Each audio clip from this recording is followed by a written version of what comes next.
Salut tout le monde, on se retrouve pour une nouvelle révision avec une Omega Deville de 1967. Il y a un calibre Omega, manufacture le mouvement 601, et on va voir tout de suite ce qu'elle avait en arrivant à l'établi. Bon là il n'y a pas la boîte, je vous explique juste après ce qu'elle avait. On va commencer par les fonctions. Au niveau de la mise à l'heure, ça a l'air d'aller. Pas de problème, il n'y a pas d'autres complications. Au niveau du remontage manuel, c'est pareil. Ça se fait nickel et ça tourne. Donc on va voir un peu plus en détail ce qu'il y avait. Et je vous disais au niveau du boîtier, elle n'y est pas parce que j'avais pas filmé le démontage. Je l'avais envoyé parce qu'il y avait des gros trous dedans et je l'avais renvoyé à quelqu'un pour refaire le boîtier. Et c'est la vidéo que j'avais fait, enfin que Joris avait fait plutôt, Joris Le Calonnec. Je vous remettrai le lien en description pour ceux qui ne l'avaient pas vu. Et sinon, esthétiquement, au niveau du cadran et des aiguilles, il y a quelques petits soucis. Il manque de la peinture sur l'aiguille des heures. Et le cadran, il avait pris l'humidité. Et en passant au chronocomparateur, au final, elle est pas trop mal. Elle manque un peu d'amplitude. Mais une marge de 1 avec un delta de 19, c'est plutôt très correct pour une montre qui n'a pas tourné depuis une bonne trentaine d'années, je dirais. Bon, après avoir fait le tour, on va commencer le démontage. On aligne les aiguilles pour les enlever. C'est un petit peu plus simple. Une petite protection pour pas abîmer le cadran. Là, je fais en sorte que l'aiguille des secondes reste alignée, mais elle veut continuer son chemin. Rien de très grave.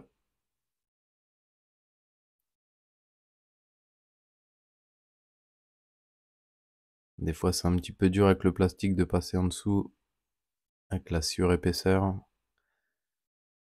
Mais c'est quand même un peu plus prudent et ça évite de marquer le cadran qui est déjà pas hyper en forme. Une fois que les aiguilles sont enlevées, on passe au cadran. Pour ça, on dessert les deux vis qu'il y a de chaque côté du mouvement sur l'épaisseur. Et on peut retirer le cadran. Et je fais levier gentiment. Et là, j'avais pas assez dévissé une des deux vis de cadran.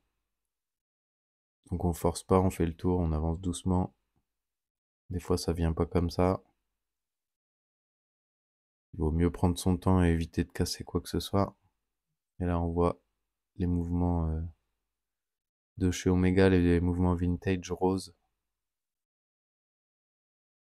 Et une fois qu'on a enlevé la roue des heures et la chaussée, on peut retourner le mouvement, je désarme pour pouvoir démonter la suite. Donc là, on va voir, une fois désarmé, le balancier s'arrête très vite.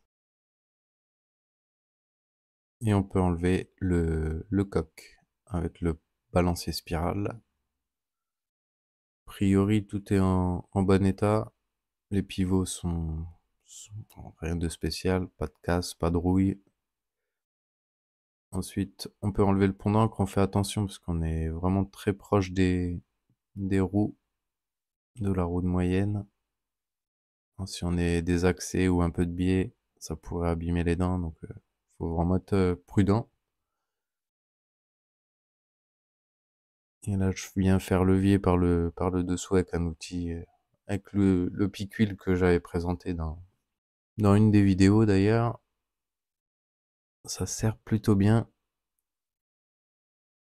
Et on peut enlever l'encre. Mis à part que les huiles sont bien sèches, vraiment pas de souci à relever à ce niveau-là. Pareil au niveau du rouage, une fois qu'on a enlevé le pont, c'est plutôt en bon état. Je dis ça parce que j'avais un peu peur, vu l'état du cadran, il a pris l'humidité, on sait jamais trop ce qu'on va trouver dans le mécanisme. Ensuite, il y a le pont de la seconde centrale, tout petit pont qui vient maintenir un pignon en place, et en même temps, ça libère la roue de moyenne. Mais avant de pouvoir enlever le pignon, on va enlever le ressort de friction que vous voyez ici. Il vient éviter que l'aiguille de seconde ne saccade trop. Ça met une toute petite friction sur le pignon et ça permet d'éviter les allers-retours, enfin les va-et-vient de l'aiguille de seconde visuellement. Une fois que c'est fait, on démonte le rocher, le cliquet. Le ressort, là j'ai pris des risques. Je l'ai fait sans rien maintenir. Bon, ça s'est plutôt bien passé. Et ensuite, on peut enlever la roue de couronne avec son noyau. On voit aussi, il y a une bague, j'ai pas réussi à l'enlever, elle était un peu trop collée, donc elle partira au moment du nettoyage, ça va se décoller tout seul, avec l'essence et les ultrasons. Donc là, on peut enlever le pont de barillet, et on va accéder à la roue de centre et au barillet. Donc comme d'habitude, on peut venir faire levier avec un tournevis, on force pas, et on enlève la roue de centre et le barillet. On peut retourner le mouvement, et là, par contre, il y a un peu plus de dégâts, entre guillemets, hein, on voit des pièces vraiment pas mal oxydées. Au niveau de la tige aussi. Donc là, on enlève le sautoir de tirette, qui est légèrement attaqué. Au niveau de la roue de minuterie et du renvoi, ça va. Le ressort, pas de souci à ce niveau-là. Donc là, pareil, il était bien tendu. Il a sauté, mais il n'est pas allé bien loin. Et on peut enlever la bascule, qui est un petit peu oxydée aussi. La plaque qui vient maintenir la tirette et la tirette. On enlève la tige et les deux pignons. Il reste enlevé sur la platine l'Inca, enfin le système anti-choc, avec une lyre un peu particulière, une forme sympa. Et au moins elle s'enlève, on n'a pas le choix que de l'enlever. Ça évite les catastrophes qu'on a déjà vues sur d'autres vidéos. J'ai remis le coq sur le pont pour pouvoir enlever aussi de ce côté-là l'Inca. Et rien de spécial à constater, hein, comme tout le reste. Avant le nettoyage, on n'oublie pas de resserrer les petites vis sur le côté du mouvement. Surtout si on met aux ultrasons, ça évite que ça se dévisse et ça évite d'en perdre une. Là, avant de démonter le barillet, je regardais un petit peu les bas de l'arbre de barillet étaient un peu forts. Donc on verra ça au remontage, comment on le diminue un petit peu. Et il y a pas mal de cambouis à l'intérieur, de la graisse qu'a noirci, quoi, tout simplement. Donc on enlève l'arbre de barillet. Pareil, plein de graisse. On va mettre tout ça au lavage. On va déjà retirer le ressort. Pareil, là, on commence à voir mes doigts un peu noirs. Il va falloir bien insister pour nettoyer tout ça. Voilà, vous allez vite voir. Je mets tout ça dans l'essence C. Je secoue un tout petit coup. On va voir déjà toutes les particules noires, toutes les particules de graisse séchée qui s'en vont assez facilement. Et puis en 10 minutes aux ultrasons, et le ressort, enfin le tambour de barillet était nickel. Au niveau du ressort, bah, c'est ce qui était le plus sale. J'ai fait avec un sopalin imbibé d'essence. Et pour le centre, pour bien nettoyer au pinceau, et on voit, c'était vraiment nécessaire, quoi. Pareil pour les autres pièces, j'ai tout passé dans mon basinier avec de l'essence C, tout ça aux ultrasons. Alors, je vous montre pas toutes les pièces, là je vous montre, j'ai gratté bah, les pièces oxydées. J'ai essayé d'enlever au maximum l'oxydation. Pas évident, je vais pas vous montrer toutes les pièces parce que c'est pas passionnant à voir. Mais j'ai gratté avec un stylo fibre de verre. J'ai pas réussi à tout enlever parce que l'oxydation est bien pris en profondeur, donc on a nettoyé au mieux, mais on va laisser tel quel tant que ça fonctionne. Après, faut bien graisser au bon endroit, et il faut éviter qu'elle prenne l'eau par la suite parce que ça va vite empirer sinon. Donc une fois que toutes les pièces sont nettoyées, on peut réattaquer l'assemblage, et je commence par graisser le tambour de barillet et on remet le ressort. On a changé les doigts de protection, les doigtiers de protection entre-temps. Donc on enroule. Dernier tour. Et ça bouge plus, c'est dedans. Le ressort est à peine décentré, mais c'est correct. Avant de le changer, j'aime bien tester, voir les performances sur le chronocomparateur et voir ce que ça donne. Si vraiment c'est trop faible en amplitude, je changerai. Une fois que le ressort est huilé sur le dessus, on peut remettre l'arbre, mais avant on vient huiler les points de pivotement là où il va frotter. Dans le tambour, on peut le réinsérer. Le ressort était bien serré, ouais, bah comme d'habitude. Cette fois, c'était pas mes cheveux. J'avais mis une capuche pour essayer qu'il y ait moins mes cheveux, mais au final, c'était pire. Donc, il y a quelques parties que j'ai même pas mis parce qu'on voit absolument rien. Je suis navré. Et avant de remettre le couvercle, il y avait un peu trop d'ébat, donc je vais le diminuer. Pour ça, je viens presser sur le centre en faisant en sorte que le tambour soit dans le vide, juste maintenu sur le pourtour. Et on peut refermer le couvercle et vérifier ce que ça donne. Donc là, on voit pas bien, mais il y a un petit débat. Je zoome, et là vous allez le voir un peu mieux. Ça bouge, mais beaucoup moins que tout à l'heure. Ça sera un petit peu plus optimal. Une fois que c'est fait, on rehuile les contre-pivots, on remet le chaton, vous allez pas le voir parce que j'avais ma tête devant, et on réinstalle sur la platine. Il y avait le petit bloc au final qui s'est enlevé. Il tenait en même temps que la lyre grâce à la vis. Donc le système est plutôt bien. Et on peut passer au graissage de la platine pour remettre les composants du mécanisme de mise à l'heure et de remontage. Donc pareil, le huilage, je voulais pas montrer des deux pignons puisque j'avais encore ma capuche devant. Là, on voit encore mon super cadrage, mais j'avais un peu de mal à tenir la tige vu que c'est une tige qui est en deux parties. Du coup, elle dépasse très peu de la platine et c'était un peu galère à manipuler. Et ensuite, on peut venir mettre la tirette qui est vraiment bien oxydée. Donc, s'il y a un peu trop de graisse, ça sera pas trop grave. Ensuite, on peut mettre la bascule. Là, on voit bien l'oxydation. On va être assez généreux sans en mettre trop non plus, hein. Faut pas que ça coule de partout non plus. On vient lubrifier là où viendra le ressort de bascule.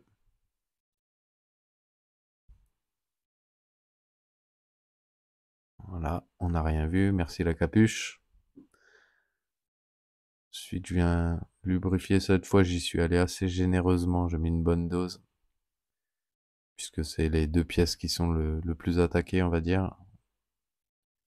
Donc sur la tirette, il y aura la petite plaquette qui vient la maintenir en place. On revisse tout ça. Une fois que tous les composants sont posés, on peut ajouter le sautoir de tirette. On remet les deux vis qui viennent la fixer.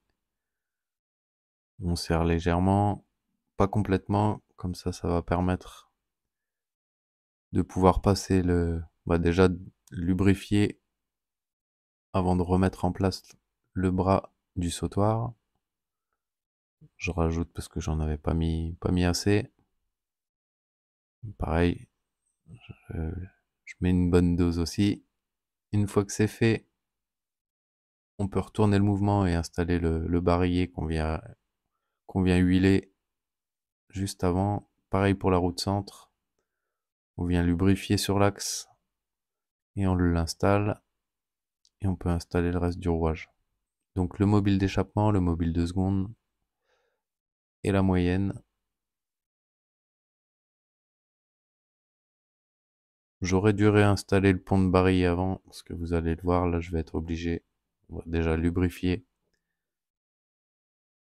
le barillet ainsi que le mobile de centre avant de réinstaller le pont. Mais la partie centrale, là forcément j'aurais pas pu le remettre. J'ai essayé, mais c'est pas possible. Faut passer il y a la roue de moyenne qui passe par-dessus le pont. Donc j'aurais pu redémonter, mais ça passait tout juste. Donc faut pas forcer pour éviter de plier les roues.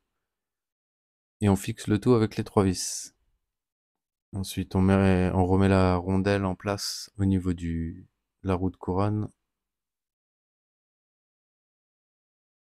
Pareil, la roue de couronne, il y avait un petit peu d'oxydation dessus. Donc j'hésite pas non plus, sans abuser, comme je disais tout à l'heure. Et on peut venir remettre en place le noyau et les 2 vis.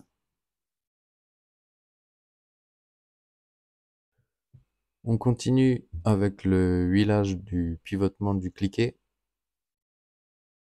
avec de l'HP 1300. J'ai parfait les noms des huiles. N'hésitez pas si vous avez des questions, mettez-le dans les commentaires. Ensuite, on remet en place le ressort, le cliquet. On vient lubrifier un petit peu là où il y aura un contact avec la vis. Une fois que c'est en place, on ajoute le rocher. On vient serrer. On teste un petit coup. Le rouage tourne nickel. Alors on passe à la suite avec la pose de l'encre.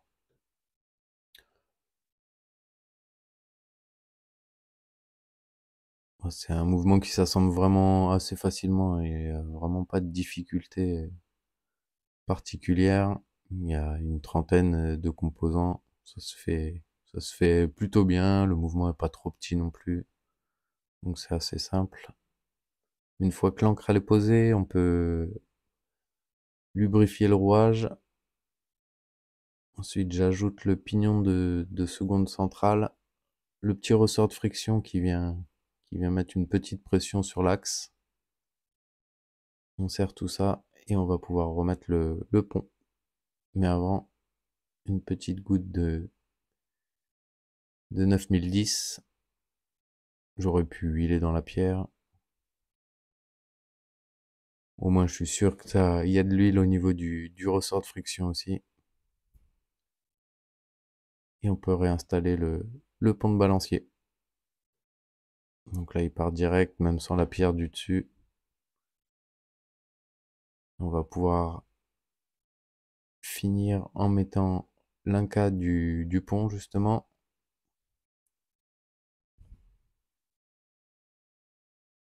Pas de surprise avec la lyre cette fois-ci, elles s'en vont pas comme ça, celle-là. On remet un bras, on enclenche le deuxième. Et voilà ce que ça donne. Donc l'amplitude est pas mal remontée, ça manque un petit peu, je pourrais changer le ressort, mais franchement c'est assez correct. Au niveau de la marche, c'est vraiment très bien, une marche de +7, un delta de 18. Bon, cette fois je vais pouvoir améliorer un petit peu.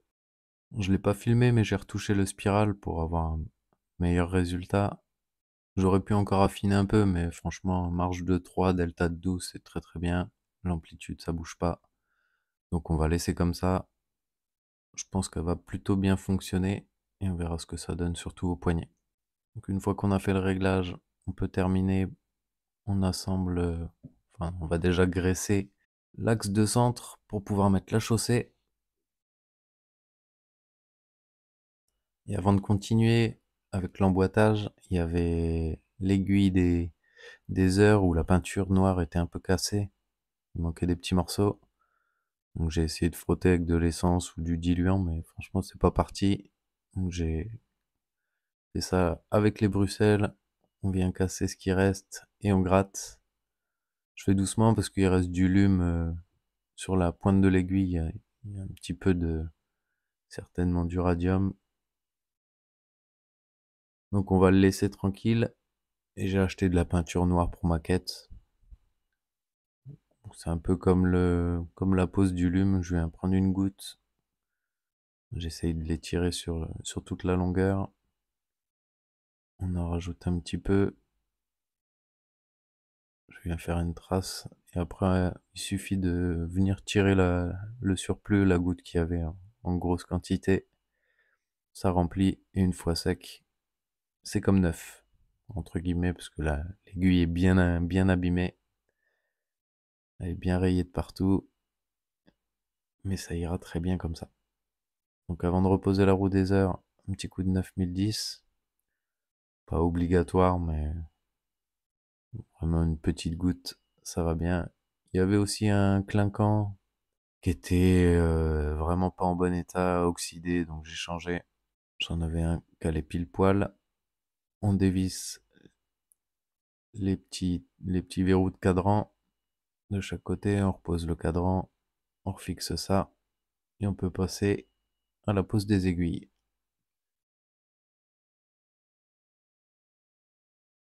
On pose l'aiguille des heures, on vient presser, on remet bien à midi.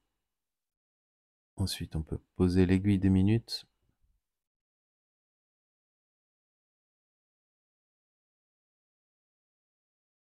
On vérifie le passage des heures si tout va bien, si le partagement entre les deux aiguilles est correct, et on peut poser l'aiguille de seconde.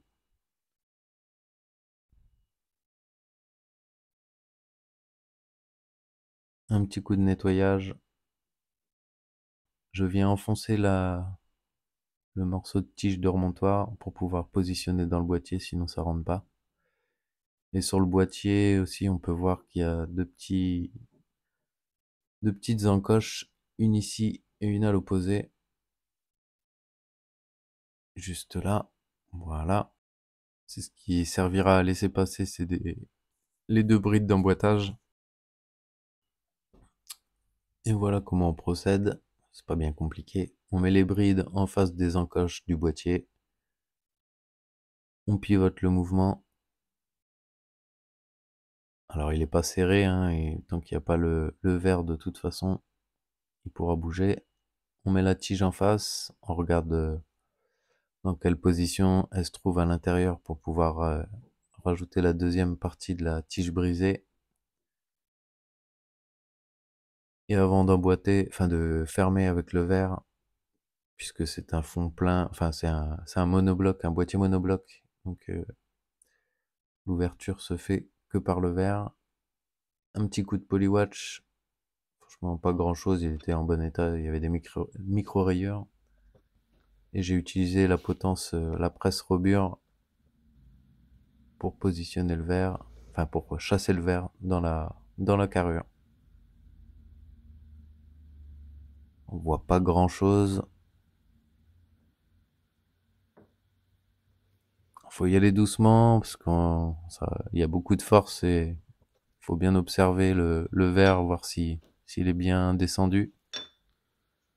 Pas trop pressé, sinon on casse tout. Le verre, le boîtier, ça serait dommage. Et voilà, la pièce presque terminée. On remet le bracelet en place. Donc là, pareil pour la boîte, je crains pas trop les rayures. Franchement, le traitement de céramique qu'avait appliqué Joris sur le boîtier, ça tient. C'est assez costaud, hein. J'arrive pas à rayer la boîte. Vraiment, si on assiste, je pense que c'est faisable. Mais là, même les Bruxelles appuyées contre, ça marque pas du tout. Donc c'est plutôt cool. Surtout des boîtiers comme ça. Le plaquage or, ça se voit assez vite, c'est un coup de Bruxelles. Donc si on peut éviter, c'est mieux quand même. Comme dirait l'autre, une révision de plus en moins. Et ben, on arme la pièce. Je l'ai portée au poignet pendant 24 heures. Pas eu de soucis au niveau de la tenue de l'heure. Et elle est plutôt agréable à porter, elle est toute fine. Le verre un peu épais, mais franchement, ça va très bien. Et, esthétiquement, elle est en bon état, mis à part le cadran au niveau des petites taches d'oxydation. Enfin, le vernis qui a tendance à sauter. J'espère que ça va tenir dans le temps. Et on la retrouvera peut-être dans 5 ans, 10 ans pour la prochaine révision. En attendant la prochaine vidéo, n'hésitez pas à vous abonner, laisser un commentaire, un pouce bleu, ça aidera la chaîne et on se retrouve très bientôt. Allez, à plus!